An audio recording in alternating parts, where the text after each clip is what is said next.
15 years ago, mysterious dungeons began appearing across the world. Along with them came the awakened, ordinary people who suddenly gained extraordinary powers. Among them was Shiosaki, but unlike the others, he awakened without any special abilities. It was like being the only one who didn't know how to use a microwave after a fierce battle, where he somehow ended up as the last one alive. After a strange twist of fate, Yuya was sent 10 years into the past. If he were clever, he might have taken the chance to invest in companies like Netflix and Apple. Instead, he gained a unique ability that works like a Dark Souls version of Google Maps, giving him information about every dungeon and enemy in existence. Driven by the desire to heal his sister and stop the great catastrophe from happening again, Yuya must surpass his limits and become the strongest awakened of all. But many powerful beings stand in his way, determined to prevent his success. The story begins in Tokyo in the year 2034. Amid chaos and destruction, a wounded boy lies on the ground, mourning his imminent death as if he had lost both the battle and his Wi-Fi.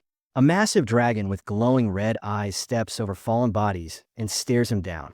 As Yuya reflects on how he failed to achieve anything he dreamed of, like a medieval version of lying awake thinking about unpaid bills, we learn how it all began.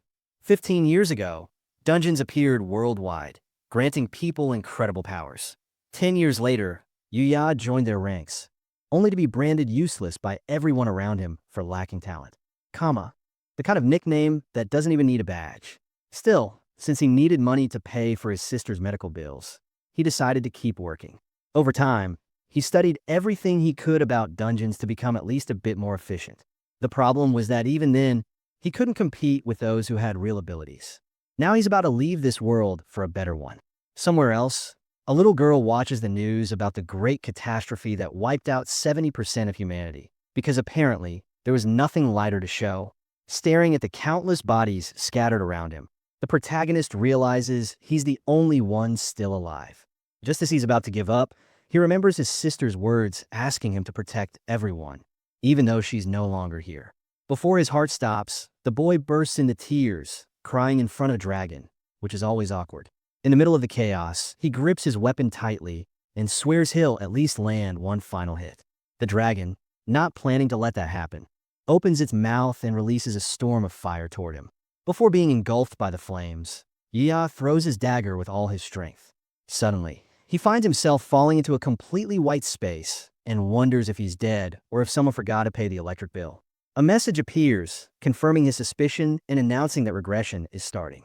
He doesn't understand what that means, but honestly, no one ever does when a random pop-up appears in real life. With nothing else to do, he keeps falling until he vanishes completely. Moments later, he opens his eyes after hearing someone call his name. He's in the year 2024, inside a Class E dungeon. In front of him, a girl asks why he suddenly lost focus, mentioning they're from the same guild. She introduces herself as Arisa Managa, and just like him, she has no abilities, which seems like the perfect start for a friendship.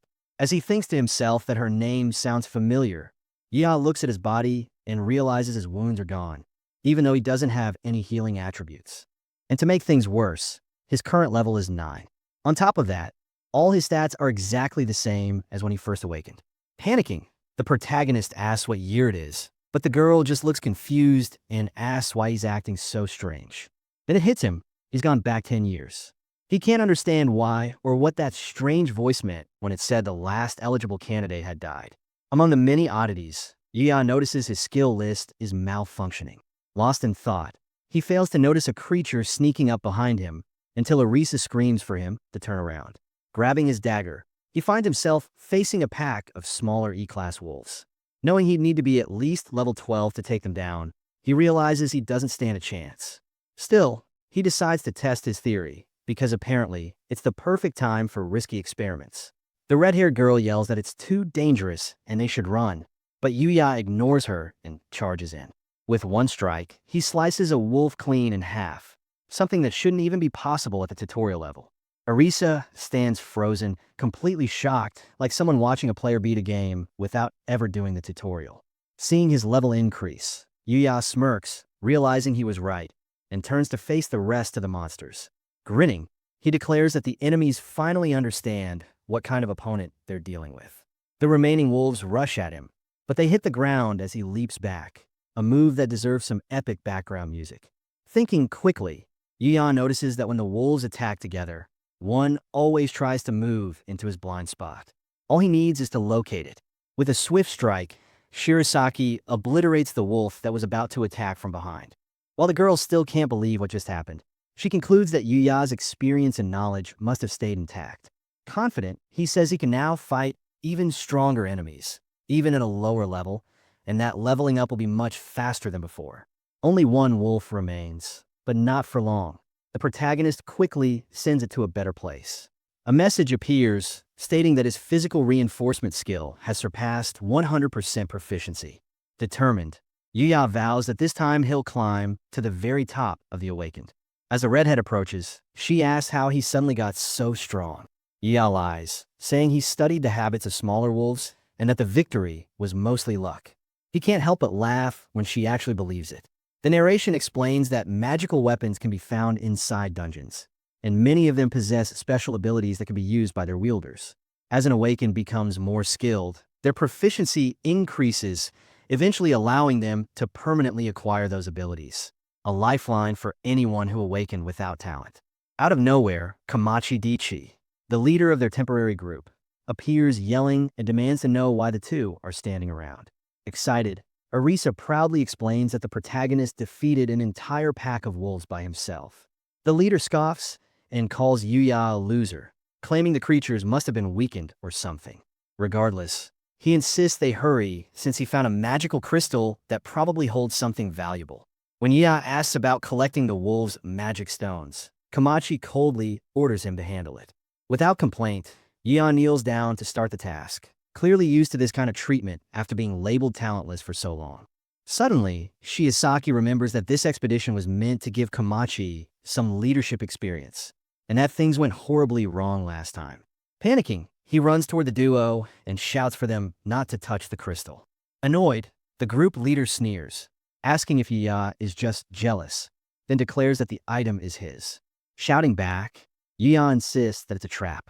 Trusting him, Mayona tells Kamachi to be careful, but he jerks his hand away and tells her to shut up. Claiming that they should follow his orders, he defiantly places his hand on the crystal. A blinding light bursts out, and Kamachi laughs, saying it wasn't a trap after all, until a massive gray Fong emerges, a rare D-rank monster. The beast slams its paw down, narrowly missing the group, but shaking the ground so hard that everyone falls. Trembling, Kamachi activates his weak point detection skill and tells the monster to stay back, then strikes first. His dagger bounces off the creature's hide and clatters to the ground. Realizing he's outmatched, he yells for the others to handle it and bolts, refusing to die there. Left alone, Yuya understands he's in serious trouble. The monster's power is far beyond his level, and last time, he couldn't even save Arisa because he was too busy trying to survive. Clenching his teeth, he draws his dagger and vows not to let that happen again. Charging forward, Yuya shouts that he already knows the creature's attack patterns. With sharp reflexes, he dodges the first strike and counters as soon as his skill detects a weak point. The blow leaves the gray Fong stunned, and Yuya realizes he just needs to keep reading its movements to win. But before he can continue, the monster lets out a deafening roar, and something strange starts to happen. Jumping back, Yuya narrowly avoids being crushed, though he's slashed several times and hurled into a wall with brutal force. Covered in his own strawberry juice, Yuya groans in pain, saying he's never seen that kind of attack before. He realizes that his knowledge of the future is now useless, and with injuries like these, winning is impossible. Still, Shiosaki tries to calm himself, reminding his battered body that he still has both arms and legs. It's too soon to give up. Forcing himself to stand, he yells at the monster to come at him. Out of nowhere, a message appears, declaring that all conditions have been met and that the Akashic records have been activated. A glowing symbol forms beneath his feet, and in an instant, Yuya finds himself inside a vast library. Confused, he wonders what the hell is going on. Looking at the skill window, he reads that this ability allows him to instantly obtain all information about the dungeon he's currently in. Curious, he selects Confirm, and a detailed map materializes before his eyes. Amazed, he exclaims that this is the kind of information people would literally kill for. Unfortunately, the monster doesn't care about his discovery and lunges again, reminding Yuya that it's still there. He dodges backward, panting, realizing that if this keeps up, he'll just keep getting hit from the sides. With no other option, he decides to fully activate the Akashic Record skill. A blinding golden light floods the area, and among countless books floating around, one rises toward him and opens by itself, landing on the page containing detailed information about the Gray Fong. Shocked, Yi feels the knowledge being absorbed directly into his mind. Skipping the unnecessary details, he focuses on the section describing the creature's attack patterns. After a few seconds, he grins, saying he finally understands everything and that his opponent's time is up. The Gray Fong charges again, slashing with one of its paws, while Yi calmly explains that the beast's movements shift with every strike, and the key to predicting them lies in watching the faint red lines that appear on its body. When only 3 red lines remain, Yi realizes the creature can now release shock waves only with its right paw, meaning he doesn't need to worry about the left one for now. Striking again, he lands a clean hit, and the monster roars in pain. Charging forward, Shiosaki uses everything he's learned to dodge perfectly, concluding that Gray, now enraged, is about to go all in. As the beast charges at him, Yi activates his attributes, understanding exactly what he must do. Locking onto a weak point, he mutters that this will be his perfect strike. With another agonized scream from the creature, Yuya smirks and says he's got it now. Using all his speed, he dashes back in, delivering a flurry of precise blows with his dagger. He flips backward to gain distance and lands on the ground, quickly assessing the damage. To his surprise, the monster begins to retreat, a behavior it only shows when facing a superior opponent. Realizing he's being seen as the stronger one, Yi wonders what kind of eyes the Gray Fong is using to view him now. At that moment, Arisa slowly regains consciousness and spots Yuya charging at the beast. Panicking, she yells for him to stop, but it's already too late. Focused and determined, Yi knows the creature is about to unleash its ultimate move, one he already understands how to counter. Without hesitation, he grabs Kamachi's fallen weapon and throws it straight at the monster, hitting it dead on. Then he leaps high into the air and drives his own dagger into its head. The Gray Fong lets out a final roar before collapsing lifelessly. In that instant, a notification flashes. Yuya has reached level 12. After a short while, Arisa fully opens her eyes and groggily asks where she is. Holding her in his arms, Yuya exhales in relief, glad she's safe.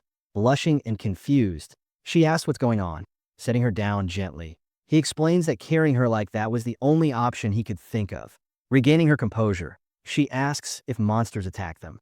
Yuya nods and says Kamachi triggered a trap, but somehow they managed to escape. Remembering the battle, Arisa isn't sure that's the full truth. Noticing her skeptical expression, Yuya asks if something's wrong. She quickly shakes her head and bows, thanking him for saving her. Thinking to himself, Yuya admits he managed to avoid the worst for now, but knowing what's coming next, he'll need to stay cautious. After some time walking, the two finally step out of the dungeon and breathe in the fresh air, relief washing over them both. The group leader shows up and casually says they did a good job, but noticing the tense expressions on their faces, he waves it off, claiming there's no need to be so serious since they all made it out alive. Acting like a complete idiot, Kamachi suddenly touches Managa inappropriately, making Yuya step in without hesitation and shove him away. Shocked, Kamachi yells, demanding to know what Yuya thinks he's doing. Yuya fires back that he should be asking the same thing. After all, Kamachi not only fell into a trap, but also abandoned them to die. Enraged, the redhead screams at Yuya to shut up, insisting that as the leader, his decisions can't be questioned. Seeing the situation escalate, Arisa nervously warns Yuya to be careful. Kamachi throws a punch, but Yuya activates one of his attributes, dodges with ease, and grabs his arm before slamming him to the ground. Writhing in pain, Kamachi demands to know what the hell Yuya just did. Calmly, Yuya replies that it's exactly what it looked like, and asks if he should demonstrate again. Trembling, Kamachi threatens that if he reports Yuya for attacking him, he'll be erased from the guild for good. Yuya simply shrugs and says he doesn't care since he has no intention of staying in the same guild as someone like him. He tosses Kamachi's dagger back at him, saying he doesn't need it anymore. Furious, Kamachi screams that he'll never forgive him. Turning away, Yuya apologizes to Arisa for making her witness the fight. She shakes her head and says it's fine, then quietly asks if he's really planning to leave the guild. Hearing his confirmation, Arisa admits she'll feel lonely when he leaves, but Shiosaki asks why she doesn't quit too since staying in that guild won't help her at all. Even though she agrees, the girl says she can't just abandon her career, explaining that he was the one who awakened her spirit in the first place. Thinking it over, Ya concludes she must have her own reasons, just like he does, having finally managed to save someone only after turning back time. Suddenly, Arisa says she wants to thank him again. While she was unconscious, she dreamt of him standing tall, fighting bravely against the monster, and even if it was only a dream, it gave her the courage to try harder. Smiling, Yuya realizes she needs to carve her own path, and he has no right to interfere. The two begin walking together, and Arisa declares that she'll get stronger so she can support him, and one day, they'll clear a dungeon side by side. Looking up at the sky, Yuya quietly thinks that day might not be too far away. Later, after exchanging contact info, Yuya heads to the guild to officially resign. Since he was only registered as a helper, the process goes smoothly, and he's dismissed without issue.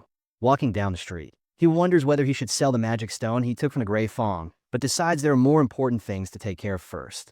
Finally, Yuya returns home. As he takes off his socks, he hears a familiar voice call out, "Brother." Trying to hold back his emotions, he turns around and sees Kana wearing a pink apron, smiling warmly. Without thinking, he rushes toward her and hugs her tightly. Startled, Kana asks what's wrong, but Yuya can't tell her the truth, so he just says nothing happened. They stay like that for a while, holding each other in silence. When he finally lets go, Yuya apologizes, but Kana smiles and says it's fine, that she made dinner because she's feeling a bit better today. It's then revealed that Kana suffers from magical exhaustion syndrome, a rare condition that causes pain whenever she absorbs magic. Though her symptoms are mild now, they're expected to worsen until the inevitable happens a few years down the line. Remembering what he knows from the past, Yuya silently vows to find the cure, because this time, he refuses to lose his sister again. But to do that, Yuya knows he must focus on his own abilities, specifically the power of the Akashic records. After reading a bit more about the skill, he throws himself onto his bed and sighs, realizing that all the knowledge he's gained so far is nothing compared to what still remains to be learned. If he can fully master this new ability, he could become the strongest awakened in the world. Intrigued by the gift, he briefly recalls the mysterious being that sent him back in time. But knowing that overthinking it won't change anything, he decides to focus entirely on his current goal, to grow strong enough to face the monsters that are still to come. After all, even if he finds a cure for his sister's illness, she still needs a safe world to live in. The next day, in a certain unregistered dungeon, Shiosaki finally locates a hidden gate and can't help but smile. Unapproved dungeons, as explained, are those that haven't yet been discovered by the authorities. When someone finds one, they must report it to the association, which then measures the dungeon's magic levels before assigning a team of awakened to clear it, always in groups, depending on the dungeon's rank. Ignoring all those regulations, Yuya mutters that it'll be faster to use his knowledge to locate these hidden dungeons alone. Even if something unexpected happens, he can always rely on the Akashic records. Without hesitation, he activates the skill, and a spectral book appears before him. Flipping through its pages, he confirms that nothing seems out of the ordinary. But before he can relax, a group of D-rank skeletons materializes from the shadows. Snapping the book shut, Yuya draws his dagger and charges forward, ready to begin the cleanup. Confident in his current strength, he knows that against enemies like these, this time, he can handle it. Delivering more blows, our boy decides he will keep that pace until he levels up. He keeps doing this for a few days and begins facing harder dungeons as he grows stronger. In just 3 days, the young man clears 3 dungeons and reaches level 24. Observing the skill panel, Yuya realizes he needs more skills since as he faces stronger enemies, the power gap keeps increasing. Without enough magic stones, he decides to spend more time gathering funds. But when he sees an analyzer necklace for sale, he realizes he might finally be able to use the item. The next day, we are taken to the auction of magical tools, where to participate it's necessary to show an awakened card at the reception. A woman asks if the protagonist is part of the Eclipse Guild. Denying it, he says that for now he isn't affiliated with any organization. The receptionist then says that in that case, he needs to wear a different sticker before entering. A blonde girl nearby watches their conversation and wonders if the boy is really an E-rank unaffiliated who was once in the Eclipse Guild. Inside the auction hall, Shiosaki realizes it will take a while until the magical item he wants appears. Approaching, the same young woman from before asks if the seat next to him is free. Looking at the sticker on her jacket, the protagonist wonders how a D rank can be unaffiliated. Once seated, the girl asks if he has ever been part of the Eclipse Guild. When he confirms, she says she asked because the guild is one of the rising ones, so it's strange for someone to leave. Being honest, Yuya says that the guild values strength above everything, which isn't good for someone without natural talent. Embarrassed, the girl apologizes for the question, thinking the rumors were true. Realizing she hasn't introduced herself yet, she says her name is Noa Hoziawa and that she also doesn't belong to a guild. Smiling, the protagonist introduces himself as well. After some time, the moment for the analyzer necklace finally arrives, and the auctioneer announces that the minimum starting bid is 500,000. The awakened attendees start murmuring, saying they've never heard of the item and that it isn't worth such a price. Thinking about it, Yeon notes that magical items shouldn't belong to just one person since their value increases as they gain more skills. So, having multiple users with the same skill is actually beneficial, especially in battles. The blonde girl comments that the seller is being greedy, but she's caught off guard when Yuya raises his hand and makes the first bid. Everyone around begins to question if the skill in the item is even worth it. While Noah tries to convince him to stop, Yuya doesn't care. He simply smiles as the auctioneer strikes the gavel and declares him the new owner of the necklace. Annoyed, the girl tells him to be more careful with his choices, even if he's eager to gain new skills. Holding the item, Yuya calmly says it's fine, thinking that the skill is worth far more than the 500,000 he paid. Suddenly, both of their phones buzz with a message. After reading it, they say goodbye and head their separate ways. The next day, we learn that the message was from the association calling for recruits for a dungeon exploration. It specifically asks for unaffiliated awakened and offers special bonuses for participation. Having spent a lot of money the day before, Yuya decides to accept and quickly arrives at the gate of a D-class dungeon where other awakened are already waiting. As he approaches, he's surprised to see Noah, who smiles and says she didn't expect him to be the last one to show up. Narasaka, a level 26 awakened, asks Yuya if he knows her, and Yuya confirms that they met by chance the day before. A young man with green hair says that since everyone is present, they should begin the exploration. Because Yuya's rank hasn't been updated yet, he's assigned to carry the luggage for the higher rank members. Frustrated, but accepting it, he mutters that apparently, he won't get to fight this time. Sometime later, the man in golden armor tells Yuya not to be nervous since he's surrounded by strong awakened, including Noah, who has the magical swordsman skill and is the strongest among them. The group moves deeper into the forest until they come across a Jagorn beetle, an E-class monster. Shouting, Narasaka says they should begin by forming the standard formation, and then he and the red-haired boy charge at the creature. While watching the blonde girl fight, Yuya thinks about how the swordsman skill gives her an additional attribute boost, something rare to gain during awakening. Joining the battle, Hashiwa fires a blast of purple lightning, creating a massive explosion that forces the two in close combat to retreat. Yuya is left speechless by her power. The armored man remarks that he's heard rumors a famous guild has its eyes on the young woman. After the battle, the group continues forward. Walking beside Noah, Yuya apologizes for talking about her without permission. She says she doesn't mind, but it seems like he still has something he wants to ask. Getting straight to the point, Yuya asks if the Eclipse Guild contacted her. Nodding, the swordswoman confirms that she turned down their offer after hearing his story, explaining that she doesn't like guilds that look down on awakened people who lack talent. A bit surprised, our boy simply says he understands. After the conversation, we find out that the team has advanced a bit further until they reach the boss room, which is a D-rank armored mantis. The monster strikes its first blow towards the girl, but Narasaka steps in front. Then the others also advance. The swordswoman says it will be a tough battle, while the armored young man asserts that the creature's speed isn't that impressive. Our boy just watched the quartet deal constant damage to the enemy. And in less than 10 minutes, the mantis was defeated. Relieved, Oshiawa says that the monster has finally fallen. However, Shirasaki notices that something seems off and worried tells the others to wait a minute. The creature's armor begins to crack until it explodes, scattering debris everywhere. Everyone's eyes widen as now they will have to fight an unarmored C-rank mantis. Realizing that this is the boss's second form, Narasaka orders everyone to prepare. Closing her eyes, the swordswoman awaits her end, but suddenly Yuya appears in front of her and using most of his abilities apologizes for the delay while asking his ally to leave the creature to him, showing that he is more than determined to stop the enemy. Reading the information about the divine IFC skill, our boy says that it is activated under specific conditions and for some reason will transform into something that no one can use. Being a lost skill, using the advantage he has, he waits for the creature to approach, to try to strike with his knife, but ends up being forced to retreat. In shock, Noah says that the boy is reading the enemy's movements and defending against all attacks. Even being an E rank awakened, resisting as much as possible. Yuya says he needs to find an opening to counterattack, but ends up being caught off guard by one of the mantis' moves. We learn that the divine IFC requires the user to deeply understand their target. Otherwise, the prediction won't work. Even worse, incorrect predictions can appear, just like what happened now. This is one reason many awakened stopped using the ability, especially after the number of unique monsters increased. Using the weapon in his hand, Yuya struggles to avoid defeat. Then he realizes he can overcome this obstacle by using the Akashic Records ability.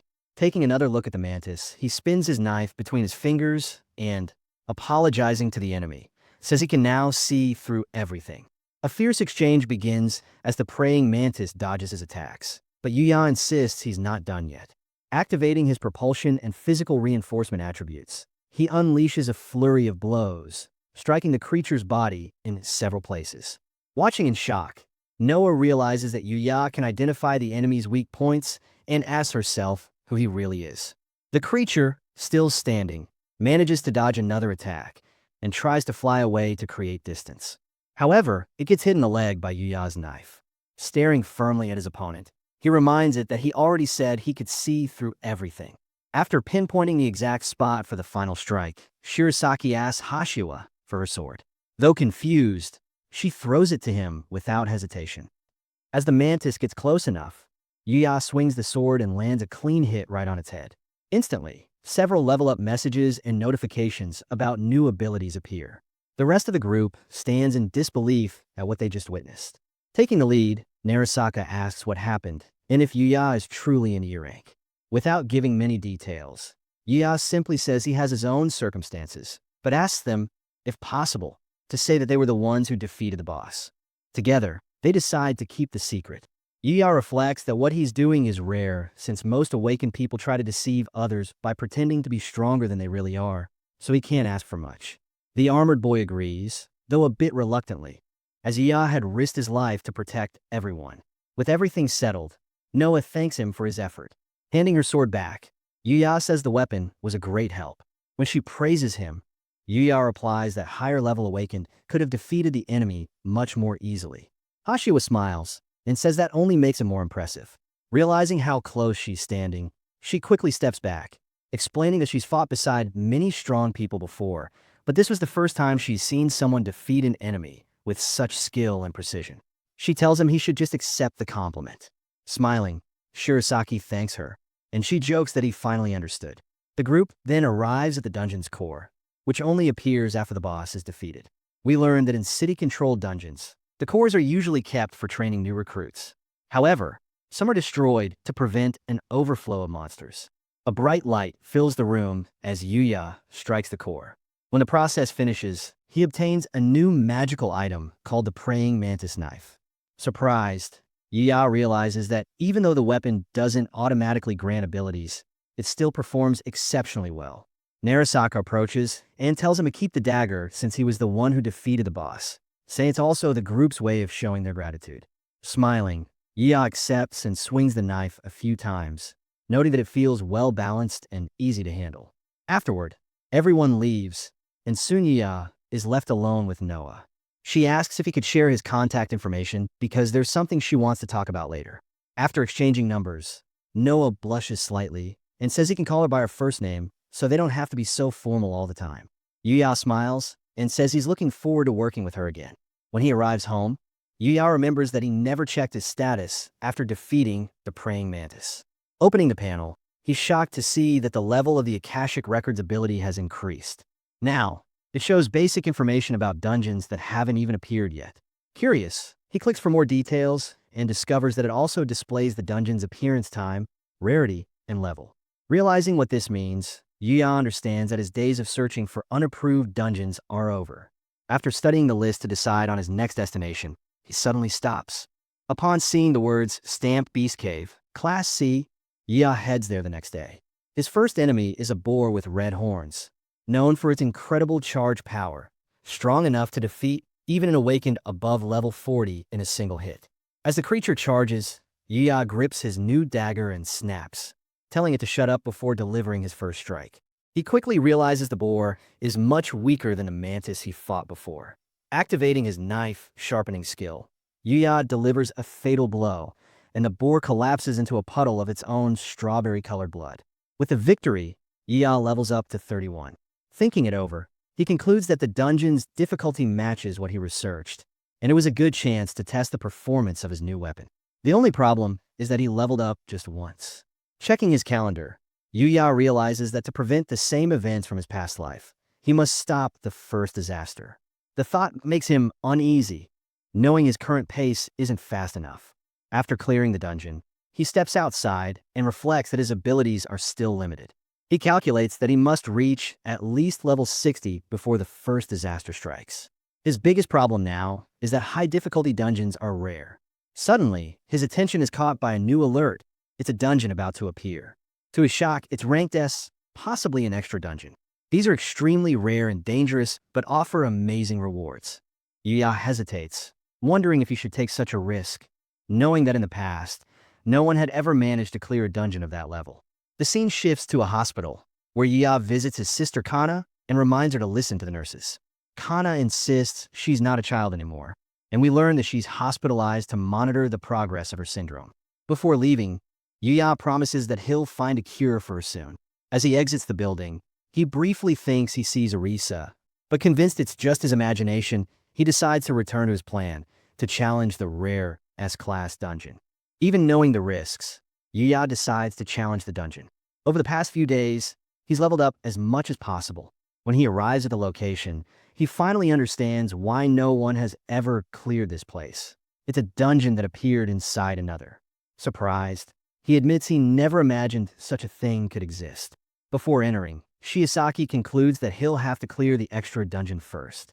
We learn this dungeon is called Rock Fortress and is classified as Class C. As Yuya looks around, he wonders if it's really possible for another dungeon to exist within one. Deciding to locate the deepest area, he studies the paths and identifies which entrance to take. Not long after, he comes face to face with a group of stone golems.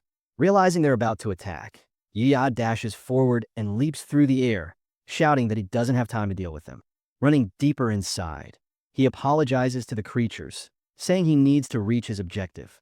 Soon, he arrives at a massive rock wall studded with glowing crystals. Slipping through a narrow crack, Yuya finds himself before the dungeon's boss, a massive, red, C-rank golem.